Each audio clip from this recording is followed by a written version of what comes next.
Programme news line with Awab. मैं हूं आपका मेजबान अवाब चौधरी। नाज़रीन, आज के प्रोग्राम में बात करेंगे मशरिक़ वस्ता में जो कशीदगी दिन ब दिन बढ़ती जा रही है, इसके ऊपर बात करेंगे। और दूसरा जो हमारा पॉइंट होगा, पाकिस्तान की सियासी सूरत हाल और बानी पीटीआई के जो केसेस में डेवलपमेंट्स हो रही है उन सब के बारे में बात करने के लिए हमारे साथ मौजूद है इकबाल चौधरी साहब। इकबाल साहब, क्या हाल चाल है आपके? ठीक ठाक है? आप पहले तो ये बताइएगा। जी, अल्लाह का शुक्र है चौधरी साहब, बड़ा अल्लाह का शुक्र है। इकबाल साहब, आपने प्रोग्राम में वक्त दिया, बहुत शुक्रिया। सर, मुझे सबसे पहले ये बताइएगा, जो मेहरबानी आपकी। जो ईरान में और इसराइल जो कशीदगी चल रही है अब, तो पेट्रोल की कीमत में देखा पाकिस्तान में 55 रुपए इजाफा कर दिया गया एकदम से, तो इसके बारे में क्या कहेंगे? और हुकूमत की पॉलिसियां क्या है? आप क्या मुतमिन हैं इन सारी पॉलिसियों से? मैं तो ये समझता हूँ कि ये 55 रुपए इन्होंने बहुत जल्दबाजी की है। इनको इनके पास 31 दिन का स्टॉक था और कहते रहे कि 15 दिन का है, तो इनको ये चीज चाहिए था कि कम से कम 15 दिन तो वेट करते। ठीक है सर, मैं आपको इधर एक और चीज हाँ ऐड ये करूं। अगर हम बात करें आपने आसपास के ममालिक की, तो जो पेट्रोल की कीमतों में इजाफा हुआ है जंगी सूरत हाल की वजह से, तो इंडिया में तो 1 रुपया भी इजाफा नहीं किया गया पेट्रोल की कीमत में। बांग्लादेश की बात करें तो बांग्लादेश में सिर्फ 5 रुपए का इजाफा हुआ है, और अफगानिस्तान में भी कोई 1 रुपया भी नहीं बढ़ाया गया पेट्रोल की कीमत में। और नेपाल की बात करें तो असल नेपाल में भी 4 रुपए। इसी तरह असल दीगर ममालिक असल में में भी अगर इजाफा हुआ है तो असल वो में सिर्फ इशू ये 3 से 4 रुपए हुआ है, तो पाकिस्तान में क्यों हुआ है ऐसा? असल में इशू ये है कि इनको पैसे चाहिए, ये पैसे इकट्ठे कर रहे हैं और इनका मकसद सिर्फ यही है कि अवाम से पैसे जो जितने निकल सकते हैं निकाल लें। आज ये अवाम को कहेंगे जी ये 500 रुपए लीटर हो गया, तो अवाम मजबूर है, जिसने लेना उसने लेना ही लेना है। तो ये IMF के जो है ना पैसे किस्तें वो पूरे कर रहे हैं और कोई इशू नहीं है। सर अब देखे ना, एक दिन में 7 अरब रुपया जो है इनको इसका बेनिफिट मिल रहा है। ठीक है सर, दूसरी तरफ हुकूमत ने जो जहाज खरीदा है, क्या वो फैसला दुरुस्त था? तो अब ये आम आवाम के ऊपर इतनी सारी चीजें डाल रहे हैं, वो तो ये क्या वो जहाज हम भेज देना जहाज चाहिए अब जो हुकूमत खरीदा को? है वो इसीलिए खरीदा है कि पेट्रोल का पैसे इन्होंने बढ़ा दिए हैं और वो जहाज जो है उसके पैसे पूरे हो गए हैं। इकबाल साहब, इसमें एक और चीज ऐड करूंगा। वो जो जहाज की जो कहानी एक नई सामने आई है, कि वो जो जहाज है वो भी एक इजरायली कंपनी का है, जो अमेरिका में जिसका नाम चेंज करके उसको मार्केट में लाया गया ताकि मुस्लिम ममालिक से जहाज खरीद सके। तो इसके बारे में क्या कहेंगे आप? वो देखे ना, अब वो जो पायलट हैं जिन्होंने सिर्फ लाहौर को दिखाया है और जी उनका 22 करोड़ रुपया एक दिन का रेंट बना है, जी जी। तो वो जो पायलट हैं वो डॉलरों के हिसाब से पे ले रहे हैं। 12 करोड़ रुपया उन्होंने अपनी पे ली है और मंथली, और इन्होंने जो 12 करोड़ रुपया लिया है और 12 करोड़ रुपया इन्होंने सिर्फ लाहौर दिखाने का ले लिया, 22 करोड़ रुपया जो है इन्होंने इस्तेमाल कर लिया है। तो इनको तो कोई फर्क नहीं पड़ता है, फर्क तो पड़ रहा है गरीब आवाम को। ठीक है सर। असल तो पिस रही है गरीब आवाम। ठीक है सर। जो आप है सरमाएदार है उसको तो कोई इशू नहीं है, जो दरमियाना तबका है वो तो बिल्कुल पिस गया है। सर, और जो जिसके पास आपने कोई सिलसिला दरमियाने ही कोई तबके नहीं की है। बात की। सर, दरमियाना तबका तो वैसे ही खत्म हो चुका है अब तो पाकिस्तान में। या तो बहुत जो लोग हैं वो तो बहुत अमीर है, और जो गरीब है वो तो गुर्बत की लकीर से भी नीचे है। दरमियाने तबके की तो बात ही खत्म मेरा हो गई कहने है। का मकसद यही है कि जो नीचे वाला तबका है वो तो बिल्कुल ही बेचारा, उसके उसके साथ तो उसको तो रोटी खाना मुश्किल हो गई है। ठीक है सर, मुझे दूसरी तरफ ये और ये बताइएगा। टैक्स पे टैक्स लगाए जा रहे हैं। ठीक है, आपका पॉइंट आ गया। सर, मुझे ये बताइएगा, जो पाकिस्तान की सियासी सूरत हाल है, बानी पीटे की बात करें तो उनके केसेस अब लगना शुरू हो गए हैं। पहले तो वो तरीकों पे तरीके मिलती थी। दूसरी तरफ हमें ये भी पिछले दिनों देखने को मिला कि अलीमा खान ने बहुत ही एक अजीब सा बयान दिया। उन्होंने लतीफ खोसा के बारे में बोला कि उनको पूरी तैयारी करके जाना चाहिए था कोर्ट में, जिसकी वजह से बानी पीटे के एक केस में उनको अगली तारीख मिल गई है। तो इसके बारे में क्या कहेंगे? क्या सूरत हाल हो रही है? देखें, पहली बात यह है कि अलीमा खान का अपनी सोच है, अपना उसका बयान है। जहां तक लतीफ खोसा साहब गए हैं वो पूरी तैयारी करके ही जाते हैं। वकील कोई भी हो अपने केस की अपनी तैयारी करके ही जाता है। तो जो वहां पे उन्होंने जो जिस तरह अपनी फाइट करते हैं वो बिल्कुल सही तरीके से करते हैं। जिस तरह गौर साहब करते हैं बिल्कुल सही करते हैं। अब वो अलीमा खान साहबा का अपना को मसला है तो वो बयानबाजी होती है। मैं ये समझता हूँ कि जितने भी वकील इमरान खान के लिए काम कर रहे हैं वो सारे उनके साथ मुखलिस होकर काम कर रहे हैं। तो कोई आपको भी क्या ऐसा वकील नहीं है मेरी नजर में जो आपको उनके क्या साथ लगता है मुखलिस सर नहीं कि है। अलीमा खान जो है वो तरीके इंसाफ को हाईजैक करना चाहती हैं? क्या कहेंगे इसके बारे में आप? नहीं, हाईजैक तो देखें, ये पार्टी इमरान खान के नाम से है, इमरान खान ही है। जब तक इमरान खान इसके पार्टी का सरबराह है उसके उसके अलावा ये पार्टी कुछ नहीं है, ये तो मैं बता दूं आपको। सर दूसरी चीज ये बताइएगा, क्या आपको ये लगता है पार्टी फर्दे वाहिद इमरान खान की है, अब सर और बात उसी के जो अहकाम जारी होते हैं और वही इम्प्लीमेंट होते हैं। ऐसा कोई बात नहीं है कि आप कहें कि सर दूसरी तरफ ये हमें पार्टी लीमा ऐसी खान की खबरें भी है। सुनने को मिल रही है कि बानी पीटीआई को अस्पताल मुंतकिल किया जा रहा है। तो अगर ये अस्पताल मुंतकिल किया जाता है तो उनको आपको क्या लगता है कि उनके इससे पहले वो उनकी सारी जमानतें वगैरह हो जाएंगी, क्या वो आवाम में होंगे? देखें जी, कोशिश तो कर रहे हैं, वकला भी कोशिश कर रहे हैं, और अल्लाह का शुक्र है कि खान साहब को भी अभी दोबारा इन्होंने उस पर थोड़ी तवज्जो देनी शुरू कर दी है।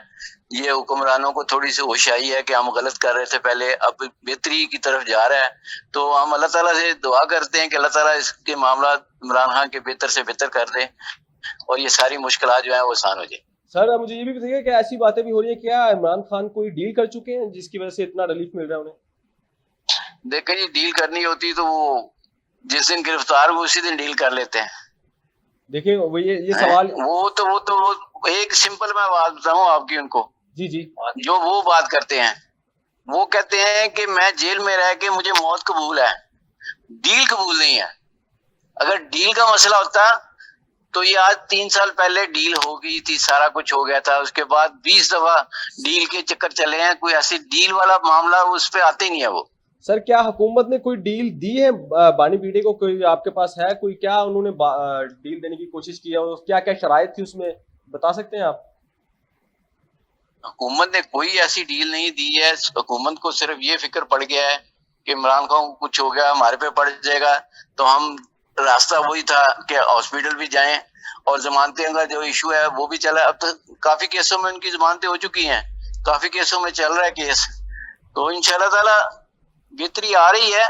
पर डील का कोई ऐसा नहीं है कि आप जिसको आप कहेंगे ये डील है। ठीक है सर, दूसरी तरफ ये बस ये बताइए। थोड़ी सी डील है। डील है, ठीक है सर। थोड़ी दूसरी तरफ ये भी देखा, जो क्यादत के मामलात हैं, क्या आपको लगता है कि आने वाले दिनों में हमें मुल्क में जो पहले जो सियासी दर्जा हरारत है बहुत ज्यादा हो चुका है, क्या ऐसा खदशा है कि कोई मुजाहरे वगैरह एहतजाज वगैरह रिकॉर्ड कराए जाएंगे तरीके इंसाफ की जानिब से? देखें जी, अभी तो जो सूरत हाल चल रही है, जंग की सूरत हाल, अफगानिस्तान पाकिस्तान की जंग चल रही है और उधर ईरान की जंग चल रही है, इस सूरत हाल में तो हम बिल्कुल ऐसा नहीं है। और खान साहब भी जो है वो भी बहुत फिक्रमंद हैं कि जो अभी सूरत हाल चल रही है इस पे। तो मैं तो ये समझता हूँ कि ये इमरान खान को आज छोड़ दें, ये सारी जंगों वाला काम खत्म हो जाएगा। कैसे खत्म हो जाएगा क्योंकि सर? जिस क्या जो जो क्या करेंगे अगर बानी पीटे जो को? उनकी सोच जो जो उनकी सोच है वो इनसे मुख्तलिफ है। ठीक है सर, मुझे ये बताइएगा, हाँ। जो सऊदी अरब के साथ हमारा मुआहिदा हुआ था जंगी सूरत हाल को लेके, उनकी दफाई निज़ाम को लेके, तो क्या कहते हैं कि अब जब ईरान ने सऊदी अरब पर भी हमले किए हैं तो सऊदी अरब की जानिब से पाकिस्तान के जो फील्ड मार्शल साहब हैं उन्हें उन्हें बुलाया भी गया, तो क्या उस मुआहिदे को नुकसान पहुंचेगा और क्या आगे अगले लाएमल होगा? और दूसरा मुझे ये बताइएगा कि दूसरी तरफ सऊदी अरब ने हमें $5 अरब भी हमारे अकाउंट में रखे हुए हैं, तो पाकिस्तान कहाँ खड़ा है? अब क्या फैसला करेगा अब? देखिए जी, पाकिस्तान आज भी सऊदी अरब के साथ है। चीफ आर्मी स्टाफ अभी मिलकर आए उनको, और उन्होंने ईरान से भी बात की है। जो सऊदी अरब का मामला है, उन्होंने जो मुआहिदा किया हुआ है उस मुआहिदे पर कायम है। अभी तक जो भी वो कर रहे हैं वो वहां पे उन्होंने किए हैं, जो अड्डे थे वहां पे अमेरिका के, वहां पे उन्होंने अटैक किए। कोई सऊदी अरब की पब्लिक साइड पे कोई उन्होंने नहीं किया ऐसा। अगर ऐसा होता तो पाकिस्तान जो है ना, उन्होंने जो मुआहिदा किया हुआ है, अल्लाह ना करे कहीं खाना काबा की दूध में जहाँ इधर उधर कुछ होगा तो पाकिस्तान सबसे आगे वहां खड़ा होगा। ठीक है सर, आपका पॉइंट आ गया सर। दूसरी तरफ मैं बात करूंगा डोनाल्ड ट्रंप की। उन्होंने जो रजीम चेंज करने की कोशिश की है ईरान में, जब उनके अगले नए सुप्रीम लीडर मुस्तफा जो है खामनाई, उनको बनाया गया, तो उसमें उसके ऊपर डोनाल्ड ट्रंप ने बहुत मायूसी का इजहार किया है। तो क्या आप समझते हैं इसके बारे में, आखिर अमेरिका करना क्या चाहता है? अमेरिका, ये जो ट्रम्प साहब है ना, ये चाहते हैं कि मैं पाकिस्तान नहीं पूरी दुनिया में मैं बदमाशी करूं। तो अब निजाम ऐसा नहीं रह गया कि कोई बदमाशी दिखाए और दूसरा बंदा खामोशी से उसको बर्दाश्त कर ले। ईरान ने जिस तरह फाइट की है, जिस तरह वो कर रहा है, और आगे भी इसको मुंह की खानी पड़ेगी, क्योंकि इसलिए कि ये जज्बाती बंदा है, और जज्बात से ना जंगें जीती जाती हैं ना जंगें लड़ी जाती हैं। तो साहब इधर एक और पॉइंट भी है, हमें अमेरिकी सेनेटर्स हैं वाशिंगटन से ऐसी आवाजें भी सुनाई दी हैं कि उन्होंने कहा है कि इजराइल को, नेतन्याहू को एक पागल आदमी चाहिए था। वो पिछले 40 साल से चाहता था ईरान पर हमला करना हो, तो 40 सालों में पहले डोनाल्ड ट्रंप है जो उन्हें मिले। तो उनका ये कहना है कि इजराइल हमें यूज कर रहा है। तो क्या अमेरिका इतना पागल है या डोनाल्ड ट्रंप इतने पागल है कि वो यूज हो रहे हैं? क्या कहेंगे इसके बारे में आप? वो पागल ही तो तभी तो उसको आगे किया हुआ उन्होंने। आप आज इलेक्शन अमेरिका में करवा लें तो भी पीछे जो सर्वे आया है 80% उसके अगेंस्ट वोट थे, और 20% उन्होंने कहा कि जी वो ठीक है, दिफा करना चाहिए। ठीक है सर, आपका पॉइंट आ गया। सर दूसरी तरफ मुझे ये भी देगा, हाँ। सुहेल अफरीदी की जो बात करें हम केपी की तो पंजाब की और केपी की कंपैरिजन करना चाहें तो जैसे पंजाब में 55 पे तेल महंगा कर दिया गया, लेकिन दूसरी तरफ केपी के में भी कीमतों में इजाफा तो हुआ है, लेकिन सुहेल अफरीदी ने 2200 रुपए आम आवाम को रिलीफ दिया है हर बाइक सवार को। तो क्या कहेंगे इसके बारे में? इस तरह का कोई पंजाब में भी होना चाहिए था। देखें जी, पंजाब में जो सूरत हाल चल रही है और केपी में जो चल रही है, पंजाब के पास तो पूरा एक फेडरल गवर्नमेंट का पूरा डिपार्टमेंट है, उसका पैसा उनके पास है, हर चीज उनके पास है। केपी के को तो बेचारे जो है ना, वो तो मायूस हुए हैं कि जो उनके पैसे फेडरल गवर्नमेंट ने रोके हुए हैं वो नहीं दे रहे अभी तक। तो अगर सुहेल फरीदी साहब जो है वो जिस तरह काम अपना चला रहे हैं, मैं समझता हूँ कि उनकी बड़ी दहानत है जिस तरह वो चला रहे हैं। और पंजाब गवर्नमेंट जो है वो अल्लाह माफ करे, ये तो सिर्फ लोगों के कपड़े उतार रही है और कुछ नहीं कर रही। ये सिर्फ सोशल मीडिया पे है, बाकी कोई चक्कर नहीं इनका। ठीक है सर, दूसरी बात ये कि जब मरियम साहिबा से ये सवाल किया गया एक सहाफ़ी की जानिब से कि जब आप डोनाल्ड ट्रंप को नोबेल इनाम देने की बात कर रहे थे, तो अब क्या कहेंगे इसके बारे में? तो मरियम ने ये कहा कि जो शबाशित कर रहे हैं वो सब अच्छा कर रहे हैं। तो इसके बारे में क्या कहेंगे आप? वो ये तो बस मैं एक सिंपल एक छोटी सी मिसाल देता हूँ। ये इनका साहब यही है कि खाओ पियो ते लुटो ते फुटो। ये खान पीन आए ने, लुटन आए ने इस मुल्क नू, ये पाकिस्तान फिर भी कायम दायम रहेगा इंशाल्लाह ताला। ठीक है सर, मुझे ये भी बताइएगा कि अब जो सियासी सूरत हाल है पाकिस्तान की, तो आप क्या समझते हैं कैसे इस्तेकाम आ सकता है और क्या ऐसी लाइमली करनी चाहिए कि सारे एक ही पेज पे इकट्ठे हो जाए? देखें जी, इनको चाहिए अपोजिशन को साथ लेके चलें, अपोजिशन की मुशावरत करें, और जो मौके पे सबको इकट्ठा करना चाहिए, तमाम सियासतदानों को, और टेबल पे बैठना चाहिए और मुज़ाकरात करने चाहिए, चाहे वो अफगानिस्तान का इशू है चाहे वो ईरान का इशू है। ऐसा नहीं है कि आप समझें कि अपोजिशन को साथ लेके और जंगें लड़ी जाती हैं, ऐसा नहीं होता। तो इनको थोड़ी होश करनी चाहिए। अगर ये नहीं करेंगे तो अपना नुकसान करेंगे।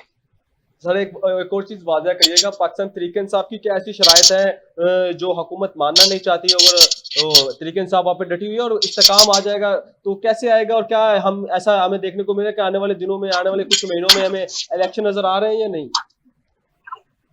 देखें जी, ये तो मुज़ाकरात से ही है। मुज़ाकरात जब शुरू होंगे तो उसमें सारे ये मसले मसाइल जो हैं, चाहे वो इंतखाब का हो चाहे वो जंग का हो, उसी जब आप अपोजिशन से मुज़ाकरात करेंगे, उनके साथ बैठेंगे, तो ये मामला सारे हल हो जाएंगे। कोई इतना बड़ा इशू नहीं है। चोर साहब पर जब तक आप टेबल पे नहीं बैठेंगे, नहीं मुज़ाकरात करेंगे, उससे पहले नहीं हल हो सकता। हुकूमत तो मुज़ाकरात करना चाहती है, और दूसरी तरफ हमने हमारे बानी पीढ़ी के ये ऐसे बयान भी हैं कि मैं मुज़ाकरात उनके साथ करूंगा, इनके पास तो पावर ही नहीं है। वो इन सारी चीजों को वो कहते हैं कि बानी पीढ़ी तो मुज़ाकरात करना ही नहीं चाहते इनसे, तो आप मुज़ाकरात की बात करें तो सिर्फ अपोजिशन लीडर को ना बुलाएं। आप जितनी जमातें दूसरी भी हैं, जमात इस्लामी है, सब जमातों को आप साथ लें, उनके साथ इकट्ठे मुज़ाकरात करें। नहीं सर, सबसे बड़ी जमात देखा जाए कौमी असम्बली में नंबरों की बात की जाए तो पाकिस्तान तहरीक इंसाफ के साथ पास सबसे ज्यादा नंबर है। तो अगर पाकिस्तान तहरीक इंसाफ को मुज़ाकरात से बाहर कर देंगे तो कैसे इस्तेकाम आएगा? बात तो फिर वहीं की वहीं खड़ी है।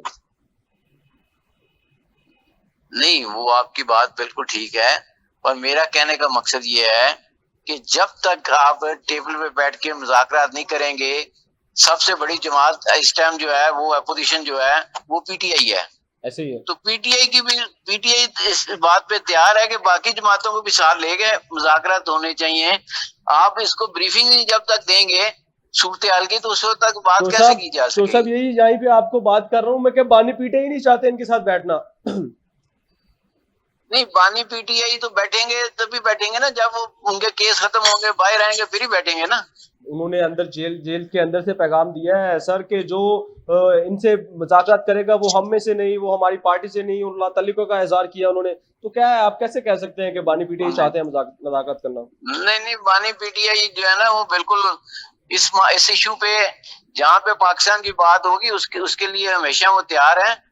पर ये मुज़ाकरात करें तो सही, ये तो मुज़ाकरात करने, मुलाकात नहीं करने देते, तो मुज़ाकरात इन्होंने क्या करना उनसे? ठीक है सर, तरीके साहब की क्या क्या शराइत है? कुछ दो तीन शराइत ऐसी बताइएगा जो हुकूमत मानना नहीं चाहती वो जल्दी से।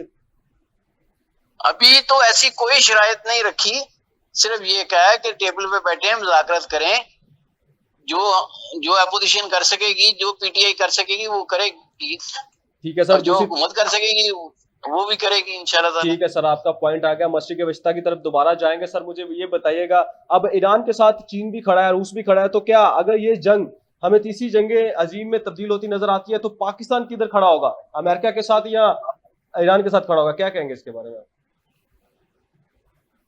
देखिए जी, इसके बारे में तो शुभाष जी आपको सही बता सकते हैं नहीं सर, आपका पॉइंट कि क्या हो हम, सकता है कि पाकिस्तान की नहीं नहीं, हुकूमत को, हम क्या वहां हम कहाँ खड़े डिप्लोमेटिक हो गया? रहेंगे? क्या हम मेरी डिप्लोमेट नजर मेरी मेरी मेरी नजर में तो हमें पाकिस्तान को ईरान के साथ खड़ा होना चाहिए, ईरान के साथ खड़ा होना चाहिए? ठीक है सर, आपका पॉइंट आ गया। बिल्कुल खड़ा होना चाहिए, ईरान के साथ खड़ा होना चाहिए, मुसलमान के साथ खड़ा, मुसलमान को मुसलमान के साथ खड़ा होना चाहिए, सर दूसरी तरफ हम यहूदी के साथ नहीं खड़ा होना चाहिए। एक बहुत बड़ा सवाल ये भी है कि बहुत सारी चीजें होती हैं। कश्मीर में जब इंडिया बर्बियत करता रहा तो अक़वाम मुत्तहिदा में भी कोई बात नहीं सुनी गई। ऐसे ही अगर यूरोप में किसी ममालिक पर जुल्म किया जाए तो अक़वाम मुत्तहिदा में बहुत सारी आवाजें उठाई जाती हैं, बड़े सारे कानून बन जाते हैं और बहुत सारी चीजें हो जाती हैं। लेकिन अगर हम देखा जाए तो जितनी कत्लो गारत ईरान में हो रही है, जितनी शहादतें ईरान में हो रही हैं, तो अक़वाम मुत्तहिदा चुप क्यों है?